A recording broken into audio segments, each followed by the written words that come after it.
Muraho ndabasuhuje. Yo, mbega ibitangaza bibere ku kibuga cy'indege i Kanombe. Ibi ni ibitangaza biteye ubwoba cyane, bitunguye abakozi b'ikibuga cy'indege ndetse n'urwego rushinzwe ubwikorezi mu kirere mu Rwanda ruratunguwe cyane, nyuma yo kubona indege ipakiye amadolari menshi cyane iri kumanuka ku kibuga cy'indege i Kanombe.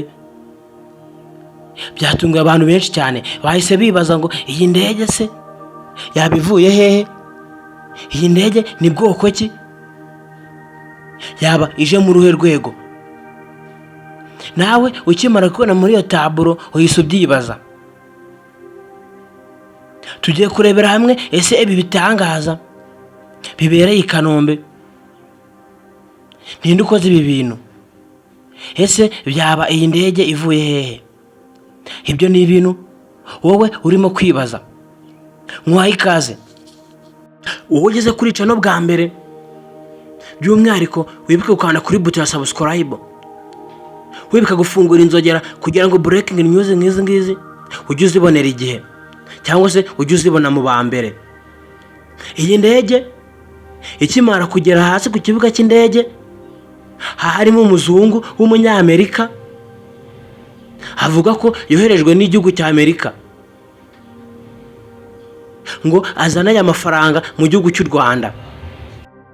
Ibi byatunguye abayobozi benshi cyane, by'umwihariko b'igihugu cyacu cy'u Rwanda, bumiwe cyane.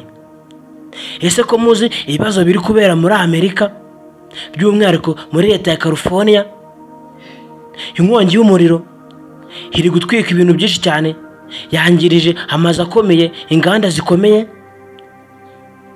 Ese ibintu wabyemera gute ko Amerika yaba iri guhura n'ibi bibazo bikomeye cyane, yarangiza igahindukira igafasha igihugu cy'u Rwanda, by'umwihariko cyo muri Afurika? Abantu cyangwa se ibitangazamakuru hirya no hino ku isi byahise byibaza kuri uyu mubano u Rwanda rwaba rufitanye na Amerika, birabacanga. Ibi nawe wahita ubitekerezaho, ibaze ko nawe iwawe waba ufite ibibazo bikomeye cyane bikurenze, ariko ugahindukira ugafata amafaranga ukayakura mu rugo rwawe ukajya gufasha urundi rugo cyangwa se undi muturanyi, kandi nawe ufite ibibazo byinshi cyane wakagombye gukemura ukoresheje ayo mafaranga. Gusa ibitangazamakuru byo muri Amerika bimwe na bimwe byo ntago bibyumva, birimo kubifata nko gusesagura amafaranga kandi igihugu kiri mu kaga gakomeye.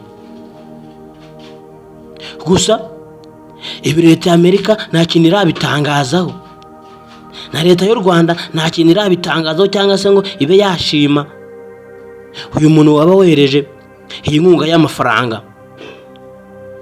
Gusa ku kibuga cy'indege i Kanombe hari umutekano uteye ubwoba cyane. Iyi ndege nta muntu urayikoraho, nta n'umuyobozi urayegera ngo abe yafundura aya mafaranga cyangwa se ngo bayahambure bayajyane nko muri banki. Aya mafaranga aracyari ku iyo ndege, umushoferi nawe haracyari aho ngaho ategereje ko hari umuyobozi waza kumureba bakaba babika aya mafaranga.